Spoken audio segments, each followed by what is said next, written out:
नमस्कार, आप सबका स्वागत है हमारे चैनल नेक्स्ट 9 न्यूज़ पर। मेरा नाम है दीपक गुप्ता। महाराष्ट्र में छिड़ी जंग शिवसेना को लेकर काफ़ी ज़्यादा मज़ेदार हो गई है।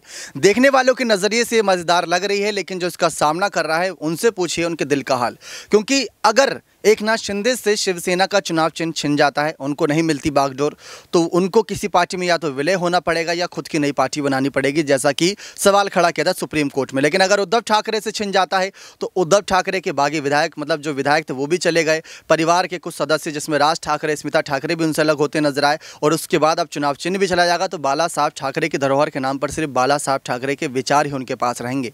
लेकिन सुप्रीम कोर्ट में जब सुनवाई चल रही थी 22 अगस्त यानी कल बहुत बड़ी सुनवाई होने वाली, लेकिन उससे पहले कुछ आर्टिकल्स के पैराग्राफ है, कुछ लाइनें जो आपको पढ़ाना चाहते हैं, जिसमें शिंदे गुट ने एक बात स्वीकार की थी सबके सामने कोर्ट में। और वो कहीं ना कहीं इस बात की ओर इशारा कर रहे हैं कि उद्धव ठाकरे की तरफ भी कहीं ना कहीं फैसला आ सकता है सुप्रीम कोर्ट का।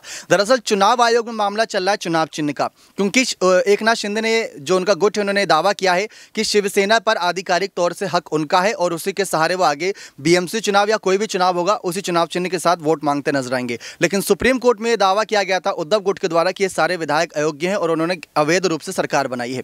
तो चलिए आपको मामला साफ करते हैं, हमारी कंप्यूटर स्क्रीन की तरफ लेकर चलते हैं, जहां कपिल सिब्बल और सामने पक्ष के नेता आपस में वकील जब भिड़ते नजर आए तो कुछ बयानबाजी हुई थी और वो अपने आप में बहुत मजेदार थी, इसमें कुछ बातें स्वीकार करी। तो आप देख सकते हैं यहाँ पर किस तरीके से जो आर्टिकल का ये पैराग्राफ है ये बहुत इंपॉर्टेंट है। उद्धव गुट के वकीलों की जिरह की अगर बात करें, जिस तरह से उन्होंने शिंदे गुट की पार्टी सदस्यता छोड़ दी, वे मूल पार्टी यानी कपिल सिब्बल ने कहा था कोर्ट के सामने ही कि जिस तरह से शिंदे गुट पार्टी की सदस्यता छोड़कर चले गए थे वे मूल पार्टी होने का दावा नहीं कर सकते। 10वीं अनुसूची इसकी अनुमति नहीं देती। पार्टी सिर्फ विधायकों का समूह नहीं होती। इन लोगों को पार्टी की बैठक में बुलाया गया, वह नहीं आए। डिप्टी स्पीकर को चिट्ठी लिख दी, अपना व्हीप नियुक्त कर दिया, असल में उन्होंने पार्टी छोड़ी है। तो पार्टी पर दावा कैसे कर सकते हैं? वह मूल पार्टी होने का दावा नहीं कर सकते। आज भी शिवसेना अध्यक्ष उद्धव ठाकरे हैं, ये बहुत बड़ा सवाल है। फिर वहीं कपिल सिब्बल ने कहा कि जब संविधान में 10वीं अनुसूची दल बदल विरोधी प्रावधान को जोड़ा गया तो उसका कुछ उद्देश्य था। अगर इस तरह के दुरुपयोग को अनुमति दी गई तो विधायकों को बहुमत सरकार को गिराकर गलत तरीके से सत्ता पाता रहेगा। 10वीं अनुसूची दल बदल का कानून यही है कि सरकार को गिराता रहेगा लगातार अपने विधायकों की बहुमत से और पार्टी पर भी दावा कर देगा।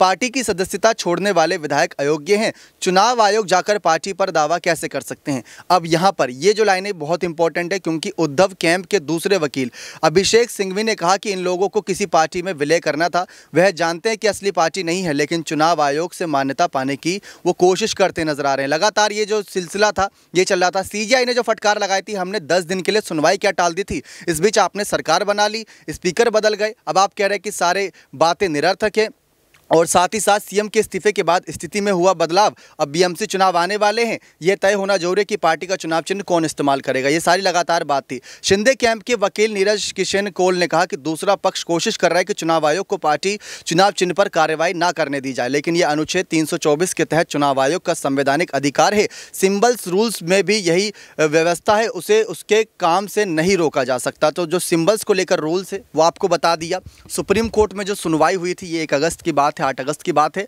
अब 22 अगस्त को है। तो ये सारी बातें साफ कर दी कि किस तरीके से सुप्रीम कोर्ट में क्या मामला चल रहा था और किस तरीके से यहाँ पर लड़ाई चल रही थी। तो ये बातें आप सबके यहाँ पर क्लियर हो गई होगी। उम्मीद करते हैं ये जानकारी पसंद आई होगी। अब आपके ऊपर छोड़ देते हैं कि आप सचमुच किसके साथ देखना चाहते हैं, जो शिवसेना का चुनाव चिन्ह किसके पक्ष में जाए, उद्धव ठाकरे के पक्ष में जाए या शिंदे कैंप के पक्ष में जाए। अपनी राय खुलकर कॉमेंट सेक्शन में जरूर रखिएगा, क्योंकि बहुत इंपॉर्टेंट ये लड़ाई है। अगर उद्धव से छिन जाता है तो शिंदे शिवसेना के आधिकारिक तौर पर अध्यक्ष और वहीं पर मुख्यमंत्री भी कहलाए जाएंगे। तो ये अपने आप में बहुत बड़ा दावा है। अपनी राय खुलकर कमेंट सेक्शन में जरूर रखिएगा। बने रहे चैनल के साथ ऐसी और तमाम बड़ी खबरों के लिए। बहुत बहुत धन्यवाद।